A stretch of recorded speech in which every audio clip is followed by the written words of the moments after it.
Glenn William Fleagle was born on December 13th of 1928 in East Stroudsburg. His highest rank was corporal that he received in the Air Force. He currently lives in Wilmersdorf, Pennsylvania with his close friend Sue. At the present time, Mr. Fleagle has 2 children, a son and a daughter. My brother, Stuart Fleagle, he was the youngest son, boy, and he passed away.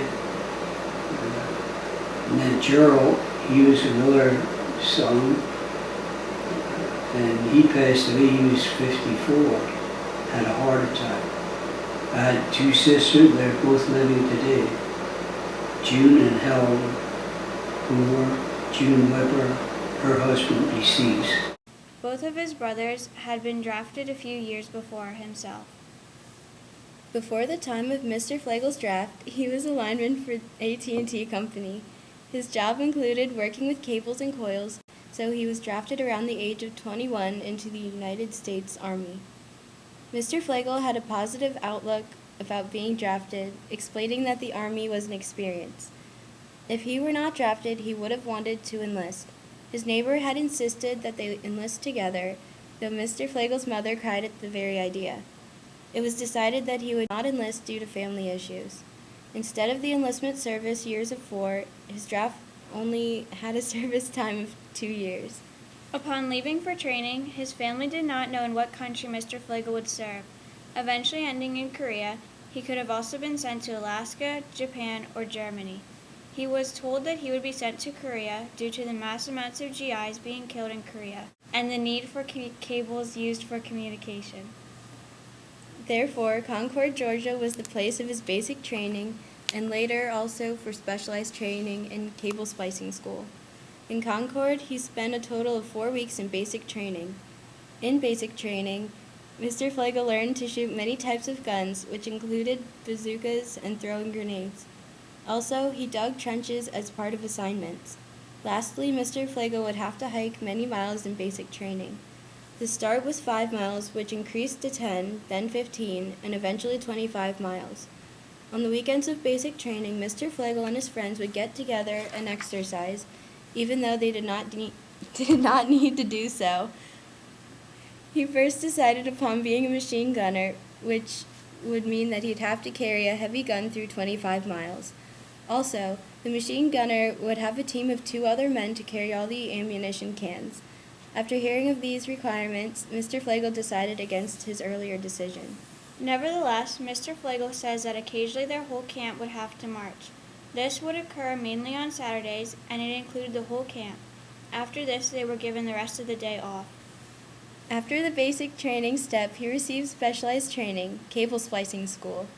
Mr. Fleagle felt happy to receive the extra training, so when he came back home after the war, he could have a cable splicing job in the AT&T Company. This specialized training was 13 weeks long, and there was a test at the end that had to be passed. Mr. Fleagle passed the test of wiping lead onto a broomstick with the lead holding on. He explains that some people would flunk the program if they could not complete this task. Although he was part of the Air Force, he never had to learn how to fly a plane. Thereupon, Mr. Fleagle had no difficulty adapting to the ways of military lifestyle once in Korea. His food in the camps consisted of canned foods that was all-you-could-eat style. Overseas, he would receive K rations, and when he would work on the Korean mountains, he would also get C rations. For special holidays like Christmas and Thanksgiving, they were given special foods like turkey. In the camps, Mr. Fleagle made many friends that were interested in the same things. He is currently not in contact with any of these friends because they live so far away from his Pennsylvania home. Mr. Fleagle learned the value and enjoyment of friendship from his experiences in the Korean War. In order to get to Korea, Mr. Fleagle traveled by ship first. The trip was 14 days to get to Honolulu, Hawaii, and then from there they went to Japan. Finally, a plane brought Mr. Fleagle to Korea. He was drafted in 1951 and served until February of 1953. Therefore, the Signal Corps uniform, which he was part of, was given to Mr. Fleagle. He had been given clothing and shoes also. The pants eventually wore out. As another part of the uniform, those in the Air Force would wear the 101 Crest Airborne, which goes around your neck. On this would go a special Signal Corps emblem. When dressed in full uniform, Mr. Fleagle was saluted by all the new GIs because they thought he was an officer. He found this humorous but would salute them back. One interesting story about our veteran and his duffel bag occurred soon after he got to Korea. Someone actually stole Mr. Flagle's duffel bag, which was full of specially made uniform, camera pictures, and his other important items. The man took Mr. Flagle's duffel bag and sold all of it at the black market in Daegu. Fortunately, the man was caught and he was given a 6-month extended service in Korea. Also, a supply sergeant that was friends with him gave him some clothes and other supplies. Though Mr. Fleagle never witnessed a casualty or any combat, the first night in Korea was very frightful, as he explains. When we flew in, we landed at night and it was black dark and they were shelling the airport or something, dropping some kind of rockets or whatever.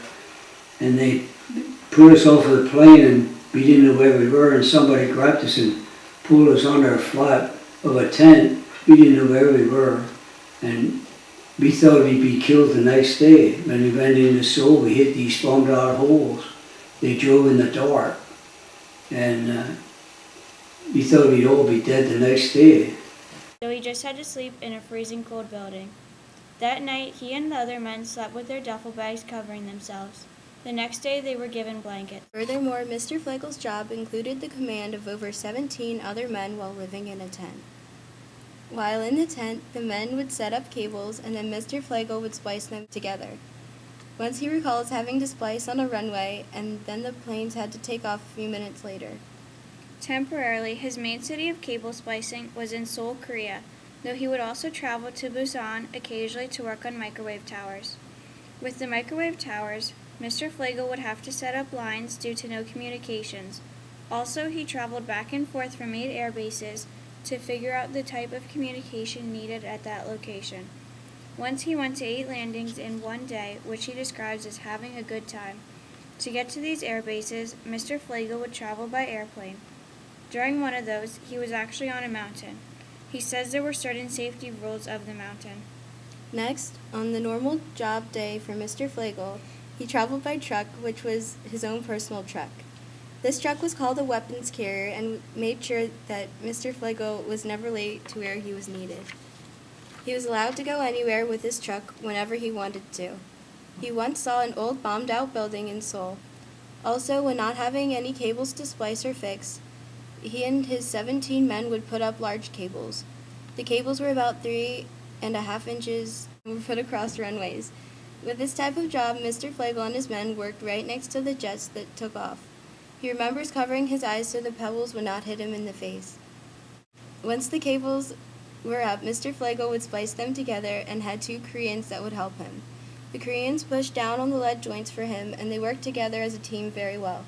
Mr. Fleagle could not communicate, but they would always understand what had to be done.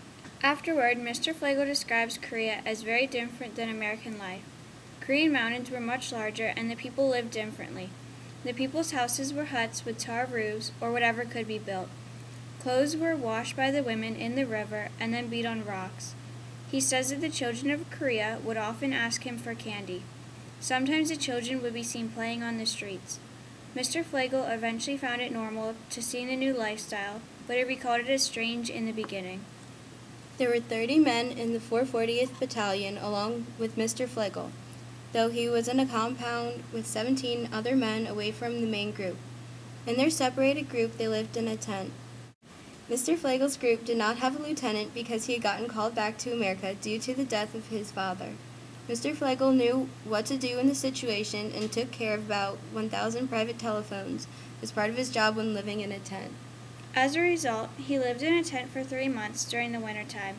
In the night, he had to lift up 50-gallon drums so they would not freeze up and the fire would go out. If the fire did go out, Mr. Fleagle would kick the drums and then attempt to light the fire again. As being of a young age, Mr. Fleagle did not mind the difficulties of tent life. When the 3 months were over, he came back into the building for the first time. Mr. Fleagle could barely breathe because he was so used to the good air from the Korean mountains that he had enjoyed. However, Mr. Fleagle had a pet. It was soon eaten and killed by the Koreans, though. Many other soldiers had pets, and it was common for them to disappear in the hands of the Koreans. Meanwhile, while working on the cables, he had to be careful of enemy snipers. Mr. Fleagle had to work on the ground and bring the telephone poles to the ground level due to this. He would have gotten shot if he went up on a pole. At all times he carried a gun, and there was always a soldier on lookout for enemies. Getting up the mountains to these telephone poles were also difficult due to the steepness of the mountains and how high they were. Remember they had trouble on the cables at the airport. One time they had a leak in one, and it was right under the main office, and we fixed that. And another time I fixed the cable, a man put his gaff through the cable, and they have what they call the black room where they get their orders to, when they fly off, take off, they get their orders, and he knocked his cable out, so I had to go fix it. It was that cold, I was up there and I could only splice a few wires at a time, but as soon as I got all the wires together, the plane started taking off 2 at a time. However, Mr. Fleagle was able to fix the radar towers by using a pair of snips to skin the wires. Next, he would wrap them together. Once this was completed, his part of the towers finished, and the towers were now operational and were being used by the Air Force for communicating. Mr. Fleagle personally kept in touch with his friends and family by writing letters. He was also sent packages mainly consisting of food. The troops, including Mr. Fleagle, often shared their food packages with their friends. He would receive letters and packages from home about twice a month. Also, when he wasn't cable splicing, he would use his free time wisely. If he was given a couple hours off, he and his friends would go swimming. At other times, he would go hunting. Once he shot a buck, got it cleaned by those in charge of food, and was able to give it to the entire outfit of GIs to eat. When they wanted to get off duty for a couple hours and leave the campus, those in the 440th Signal Battalion had to have a Liberty Pass. For rest and relaxation, called R&R by those in the armed forces, they were sent to the mountains in Japan to learn how to ski. I went to Shia Heights skiing up in northern Japan. It took us all day to get up there. And the snow was 8 foot high, and they taught you how to ski. And I went up to the top of the slope on a lift, and I saw a sign. My buddy went down, he went over about a 14-foot jump. He said, "Come on down." I said, "No." I saw a sign that said, "Detour." And I took a detour and I fell 50 times getting off the mountain. I fell, hit ice, and I just slide right off. And I'd fall, I let myself fall. So it was a lot of fun. He actually still has some Japanese money that he kept after his stay in Japan. They were able to stay in Japan for 5 days, and he went over there at least 3 times during his time in the service. Mr. Fleagle says that the Army did not pay for their R&R expenses, but that the troops had to pay for their R&R expenses themselves. At the end of his services in Korean War, Mr. Fleagle had received 3 medals: the Bronze Campaign Star, the Korean Service Medal, and the United Nations Service Medal. Although Mr. Fleagle was not anxious to receive his medals, he deserved them for his great help in the Korean War. Finally, Mr. Fleagle was returned to the United States by airplane. Mr. Fleagle says that his family celebrated his coming home with a party. He says that although the work was often hard, it was a lot of fun. After that, he was able to return to his normal life and job. Our veteran was able to go back to the AT&T as a cable splicer helper. He moved up in his job working in Scranton, Harrisburg, York, and finally to Lancaster, where he retired after spending 37 years with that company. In conclusion, Mr. Fleagle served America, our country, as a member of the 440th Signal Battalion. His job in the battalion helped America and our allies to communicate over long distances, for those on the ground and also those in the air. This amazing act shows that he respects not only America, but also those who we were allied with during the Korean War. For this, we thank our veteran for his services in the Korean War. Thank you, Mr. Fleagle.